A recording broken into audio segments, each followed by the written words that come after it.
Today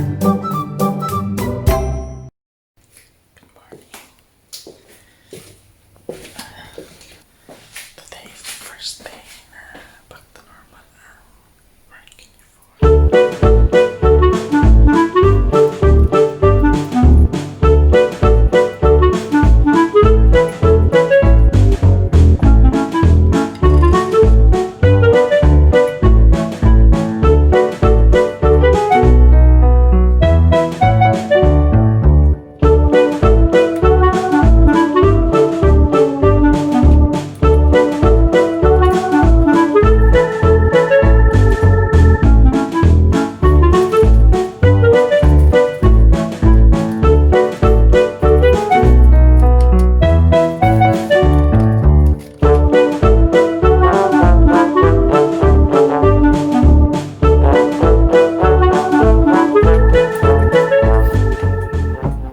A few moments later.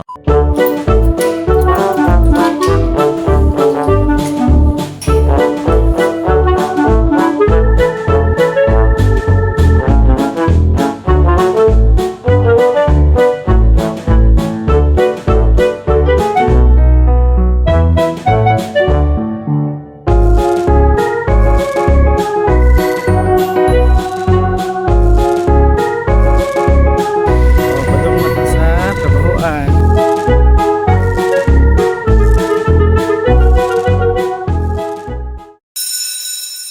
At exactly 7:30 a.m., we start the nursing handover. In my unit, the nursing handover is done at the patient's bedside. I allocate one of my nurses to check the observations to see if there's any trigger in the News 2 system. I allocate another nurse to check the medication system to see if there are any unsigned medications from the previous shift. This is very important to avoid any double dosing or duplication of medication. I also allocate one healthcare assistant to check that the patients have their name bands and that the oxygen and air ports are working. Whilst they do this, I check the bedside documentation to make sure that it is complete. After handover, I allocate the nurses and the healthcare assistants to their respective patients. As a team, we aim to finish the following tasks before midday: finish the medication rounds, cater to the patient's hygiene needs, order the food for lunch and dinner, and send the patients to their necessary interventions. And throughout the shift, we do observations or vital signs every 4 hours or more frequently as necessary. We also take bloods or give blood units as indicated. As a charge nurse, I also need to do the following things: identify the sickest patients, and notify the medical team for them to be seen first. Allocate the breaks in a way that there is always a senior nurse in the ward. Hand over to the physio and occupational therapists. Check the staffing for the night shift and the next day's shift to ensure not just the right numbers, but also the right level of skill mix. I also need to complete risk assessment forms to justify any need for an extra staff, especially for patients that need one-to-one. Time check, it's 11:15 in the morning, so I'm gonna have my first break. So today, bumalik kami sa aming normal na ward. Dati it was taken over by a surgical team, but now we're back and everything seems to be back to normal. Yung ward na tinatrabahoan ko ngayon is walang COVID, so pwede akong umuwi kasi wala akong baon. Nandito na ako sa bahay. First break ko pero alas 11 na, so magla-lunch na lang ako. Minsan ganyan, pag na-busy, you won't get your break until mga 11 na or 12. So lunch na lang diretso. Depende sa ward kung saan ka. Sa amin is 30 minutes sa umaga, 30 minutes sa hapon. Pero may ibang ward na 15 minutes tea break sa umaga. Pero 30 minutes or 45 minutes sa hapon. So depende lang sa ward. So far sa shift ngayon, yung receive namin yung night shift, sobrang busy sila. Kaya maraming bloods na hindi nagawa. So I had to do that for about an hour. 15 minutes later. At midday, once all patients have been reviewed by the medical team, all members of the multidisciplinary team gather around to do the board rounds. The MDT includes doctors, nurses, physiotherapists, occupational therapists, the pharmacist, the dietitian, the speech and language team, and other specialty teams. As a charge nurse, I take the lead during the ward round, where we discuss the patient's case and the latest plans for them. We then serve the patients their lunch, and whilst they're busy eating, the nurses start the nursing notes, whilst I, on the other hand, update the nursing cardex. I also need to do patient coding with a member of the discharge planning team. Once the patients have eaten their lunch, the nurses then proceed to the midday medication rounds. Hi guys, nandito ako ngayon sa break room namin, second break ko. So, pwede ka mag-lunch, pwede kang kung ano nung gawin mo. Ito yung break room namin. Ayan, may kasama ako. That's Audrey. Hi Audrey. Hi, Gina. And this is our break room. Ayan, may ayuda. Kakarating lang. Since nag-COVID, meron, merong ayuda na food every afternoon. So that's for all the staff. Pero kumukonti na. Dati, you could also have my free coffee. What was the other one before?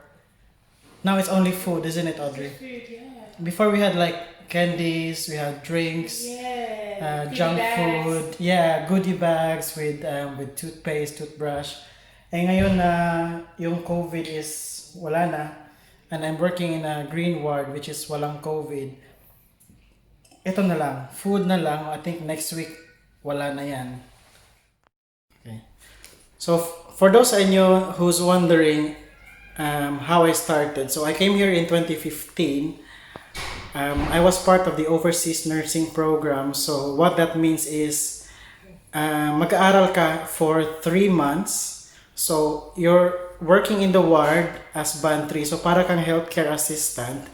Yung sweldo mo is lower level, band 3. Pero sa ibang trust or ibang hospital, band 4 yung binabayad. So depende lang sa swerte mo kung sa trust nyo, band 4 or band 3 yung bayad sa inyo.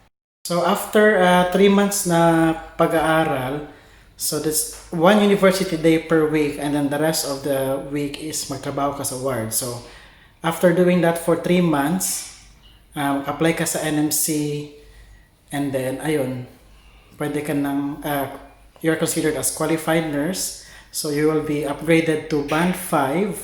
Currently, I'm band 6, which is charge nurse, pag babae, sister. So, baka magtaka kayo, pag napunta kayo dito, bigla sasabihin, oh, go speak to the sister.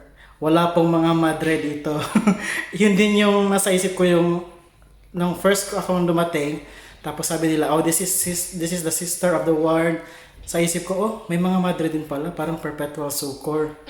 Pero it's not. It's just the term na ginagamit nila sa mga babae na charge nurse. So sa male naman, hindi sila masyadong sanay sa male. Although at this time, dumadami na yung mga male charge nurses. So ang tawag lang sa kanila, charge nurse. Yung mga hindi sanay sasabihin na brother. Meron ding iba na sanay talaga sa word na sister. Kahit lalaki, tinatawag nila na sister. So wag kang ma-offend. Nasanay lang yan sila. The unit where I'm working is called MAU, which means Medical Assessment Unit. Sa ibang hospital, ang tawag is Acute Assessment Unit or AAU. So, yung pasyente na galing sa emergency department, ang tawag dito sa emergency department is A&E, meaning Accident and Emergency. So, mga pasyente na galing doon, bago sila pumunta sa normal na ward, specialty like cardiology ward, urology, or orthopedics, or respiratory ward, dadaan muna lahat ng pasyente sa MAU or AAU.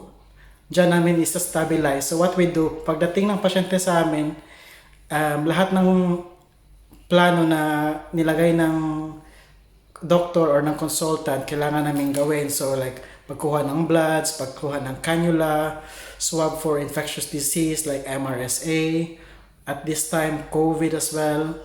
Also, i-check namin yung weight nila, yung height, gagawin namin yung BMI, tapos we have to do a full booklet na assessment kung paano sila normally sa bahay, at kung ano na yung difference ngayon.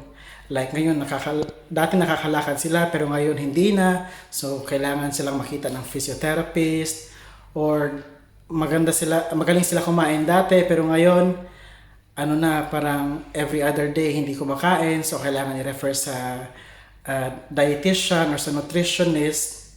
So, it's a full assessment, head-to-toe assessment for the patient. So, sa ibang hospital, ang AAU is considered special unit kagaya ng A&E at saka ITU.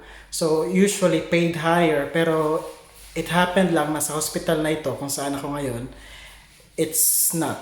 Normal lang siya ang rate, so para lang siyang normal ward. But actually, we do a lot in this ward compared sa ibang ward. So, pag nilagay na sila ang pasyente sa taas, so parang long stay ward na siya, yung mga ano lang, like routine things like morning medication, washes, and patients can stay there for a few weeks up to a few months depending sa how fast they recover. So ngayon kasama ko yung healthcare assistant namin, pangalan is Audrey. So she wants to share kung ano yung trabaho niya as a healthcare assistant. So sino man yung gustong pumunta dito, yung hindi a nurse but as a healthcare assistant. So hi Audrey! Hi everyone. My name is Audrey, like Jacob introduced me. So my role is a healthcare assistant, and my day-to-day role is to take blood pressures from patients, apply personal care that's involving washing patients, making sure they're alright, assisting them to the bathroom if they need to. Feeding as well. If the patient is unable to eat on their own, I assist them with eating as well. Also, I help the nurses as well. Sometimes maybe just check the CBG, which is a blood sugar. Training as well. So there's a couple of trainings to develop yourselves, which I know with taking bloods from the patient. Maybe after 1 or 2 years, you get the training of maybe taking candidates as well. There's also trainings as becoming nursing associate. That's when you've passed all your mandatory trainings, and then when you have your one-to-one with your manager, they introduce you if you want to, achieve higher than what you are now as a band 2 to get to band 3 or 4, which is the nursing associate, like I said. And that's really it. Thank you. Thanks Audrey. So that's Audrey everyone. See you soon. Okay guys, break's over. So balik na ako sa trabaho. I'll see you later pag alis ko sa work. When you put the things we do in order, just like I did on this blog, it sounds so easy and straightforward, but in reality, it's not. As an AAU, we also have to transfer patients to other wards, clean and make the beds, receive admissions from A&E to fill in those beds, answer numerous queries by relatives over the phone, collect stool, urine, and sputum samples, change pads of patients, monitor fluid intake and urine output, put up IV fluids and infusions, and many more. In addition, as a charge nurse, I have to make sure that the handover list is complete before the next shift comes. And finally, at 7:30 p.m., the night shift comes and takes the handover.